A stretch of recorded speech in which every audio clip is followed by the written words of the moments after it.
علی اس کے جانب گلاس اپنے ہاتھوں سے بڑھا رہے ہیں. عبد الرحمن ابن ملجم اس پانی کو لیتا ہے, اس کے ہاتھوں میں تھر تھراہٹ پیدا ہوتی ہے, وہ پانی چھوٹ کر زمین پر آ جاتا ہے. اللہ اکبر. وہ پانی اگر پی لیتا تو آج عبد الرحمن ابن ملجم کو کوئی برا نہ کہتا, جب کہتا تو اس کو بھلا ہی کہتا. لیکن علی کے ہاتھ سے اسے پانی کب نصیب تھا. اسلام کے مقدس شہزادوں حضرت علی کرم اللہ تعالی وجہ الکریم کے اوپر جو تلوار لگی وہ 17 رمضان المبارک کو, اور آپ کی شہادت کب ہوئی؟ 21 رمضان المبارک کو. کہیں تو سبحان اللہ. علی کی شہادت 21 رمضان المبارک کو ہوئی. آؤ میں آپ کو بتانا چاہتا ہوں شہادت کے بعد اب کیا ہونا ہے. علی کو کفن دینا ہے, کفن کے بعد نماز جنازہ پڑھنا ہے. اسلام کے مقدس شہزادوں آپ کے یہاں کوئی انتقال کرتا ہے تو ایک ہی اعلان پر 100 آدمی, 200 آدمی, 400 آدمی, 500 آدمی جمع ہو جاتے ہیں, میت کے ساتھ ساتھ جمع ہو جاتے ہیں, ان کے نماز جنازہ میں شریک ہو جاتے ہیں. مٹی دینے کے لیے لوگ پہنچ جاتے ہیں. لیکن کبھی آپ نے غور کیا کہ علی کے نماز جنازہ میں کتنے لوگ تھے؟ ارے زور سے سبحان اللہ کہہ دو گے تو میں بتا دوں گا علی کے جنازہ میں کتنے لوگ تھے. میرے بھائی ہمارے یہاں کسی کی میت ہو جائے تو ان کے جنازہ میں 100, 200, 500 ہوتے ہیں. لیکن علی کے نماز جنازہ میں صرف 3 لوگ تھے. 3 لوگ علی کے جنازہ میں صرف 3 لوگ تھے. امام حسن تھے, امام حسین تھے. امام حسن امام حسین کا ایک خادم تھا, وہ تھے. صرف 3 لوگ تھے. تو حضرات مقتدی بنے تھے. امام حسین مقتدی بنے تھے, حسین کے خادم مقتدی بنے تھے. امام حسن نے نماز جنازہ پڑھایا تھا. اسلام کے مقدس شہزادوں بات صرف اتنے سے ختم نہیں ہے. نماز جنازہ پڑھانے کے بعد امام حسن نے سوچا تھا, امام حسین نے سوچا تھا, آپ کے غلام آپ کے خادم نے سوچا تھا کہ مولا علی کو چلو جنت البقیع میں دفن کر دیا جائے. اتنے میں جب خارجیوں کو یہ پتہ چلا, معلوم ہوا, تو خارجیوں نے آپس میں مشورہ کیا کہ علی کو کہیں بھی دفن کریں گے تو علی کی لاش ہم قبر سے نکال کر لے جائیں گے, پھر اس کے بعد علی سے بدلہ لیں گے. جب امام حسن کو امام حسین کو اس بات کی خبر ہوئی ہے تو میرے بھائی جانتے ہو مولا علی کو رات کے اندھیرے میں امام حسن امام حسین اور امام حسن امام حسین کے خادم یہ نماز جنازہ لے کر چلے ہیں. میں آپ سے پوچھنا چاہتا ہوں آپ کے گھر پہ اگر کوئی میت ہوتی ہے اور آپ میت کو لے کر جب قبرستان جاتے ہیں تو ان کو کاندھا دینے کے لیے 4 آدمیوں کی ضرورت ہوتی ہے. لیکن علی کو جب قبرستان کے جانب لے کر گئے تھے تو صرف 3 لوگ تھے. کاندھا دینے میں 4 کی ضرورت ہے. علی کو کاندھا دینے میں 3 لوگ ہیں میرے بھائی. داہنے جانب حسن نے کاندھا دیا ہے, بائیں جانب حسین نے کاندھا دیا ہے, پھر دوسرے داہنے جانب امام حسن و حسین کے غلام نے کاندھا دیا ہے. تیسرا جو کاندھا بچا ہے اس کاندھے کو کس نے دیا ہے؟ وہ پیرپور کے مسلمانوں, اس کاندھے کو رحمت کے نورانی فرشتوں نے دیا ہے. رحمت کے نورانی فرشتوں نے دیا ہے. حضرت علی کرم اللہ تعالی وجہہ الکریم کے نماز جنازہ کو لے کر کوفہ کے باہر ایک جنگل ہے, اس جنگل میں پہنچے اور نماز جنازہ کو رکھا. اب امام حسن امام حسین سوچ رہے ہیں کہیں قبر کی تیاری کی جائے, قبر کو کھودا جائے, زمین کو کھودا جائے. جیسے نماز جنازہ کے لاش کو رکھا میرے بھائی, غیب سے آواز آئی, حسن سامنے دیکھو تمہارے باپ کی قبر تیار ہے اور اس قبر کے اوپر ایک پتھر ہے. اس پتھر کو ہٹاؤ گے تو اندر یہ دیکھو گے کہ تمہارے باپ کی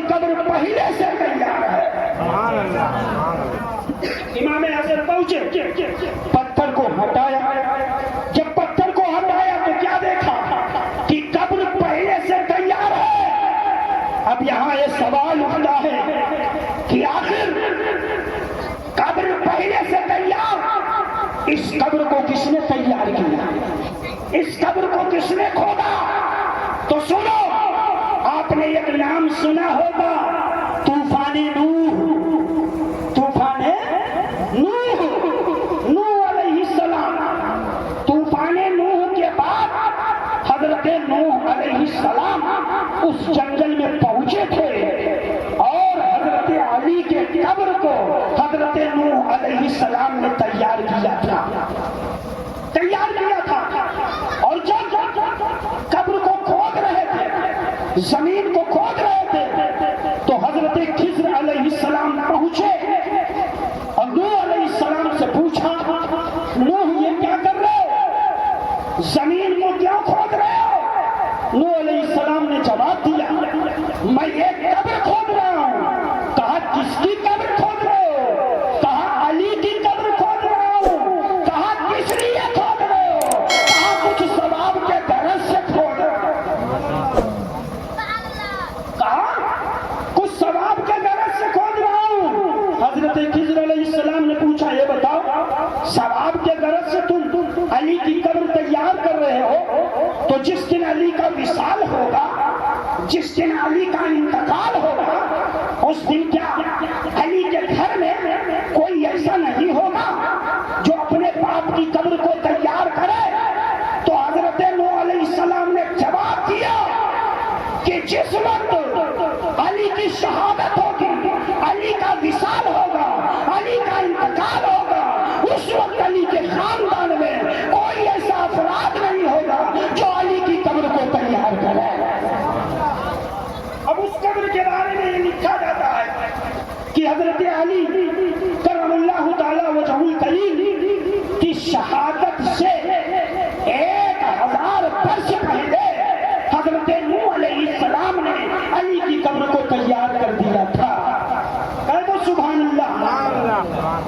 اب حضرت علی کرم اللہ تعالی وجہ الکریم کو اس قبر میں اتارا گیا، رکھا گیا، دفن کیا گیا۔ میرے بھائی، اس کے کافی زمانے کے بعد ایک بادشاہ جن کا نام خلیفہ ہارون رشید، خلیفہ ہارون رشید ہے، وہ اس جنگل میں پہنچے شکار کرنے کے لیے، اپنے ہتھیار کو مکمل طریقے سے تیار کیا اور ایک جانور کو دیکھا کہ میں اسے ماروں۔ جب آپ نے اپنے ہتھیار کو تیار کیا تو کیا دیکھتے ہیں کہ جانور ایسا ہے کہ ہتھیار دیکھ کے، شکاری کو دیکھ کے بھاگتا نہیں ہے۔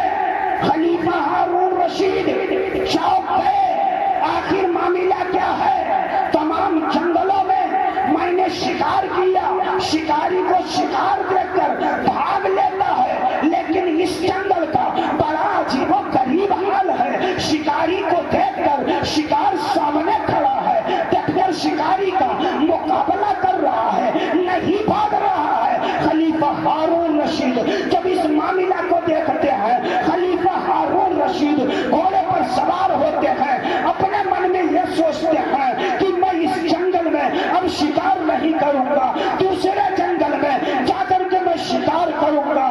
اس حالت میں اسلام کے مقدس شہزادوں، اب کیا ہوتا ہے؟ خلیفہ ہارون رشید گھوڑے پر سوار ہوتے ہیں کہ اب میں اس جنگل سے باہر نکل جاؤں، دوسرے جنگل میں جا کر کے میں شکار کروں۔ جیسے خلیفہ ہارون رشید گھوڑے پر سوار ہوئے، انہیں ایک خوشبو محسوس ہوئی، ایک خوشبو اب خلیفہ ہارون رشید کو محسوس ہوئی۔ اب جہاں سے خوشبو آ رہی تھی اسی طرف گھوڑا کو دوڑا کر کے خلیفہ ہارون رشید پہنچتے ہیں۔ جب پہنچتے ہیں تو کیا دیکھتے ہیں کہ ایک بزرگ ہیں جو بیٹھے ہوئے ہیں، اپنے دونوں ہاتھوں کو جوڑے ہوئے ہیں، کچھ اپنے زبان سے کہہ رہے ہیں۔ میں کیا دیکھتا ہوں کہ وہ بزرگ کی جب بات ختم ہوتی ہے، میں گھوڑے سے نیچے اترتا ہوں، میں وہ بزرگ سے پوچھتا ہوں، اے بزرگ یہ بتا اس جنگل کا کیا معاملہ ہے کہ شکاری کو دیکھ کر کے شکار ڈرتا نہیں ہے، اور اس جنگل سے ایک مجھے ایسی خوش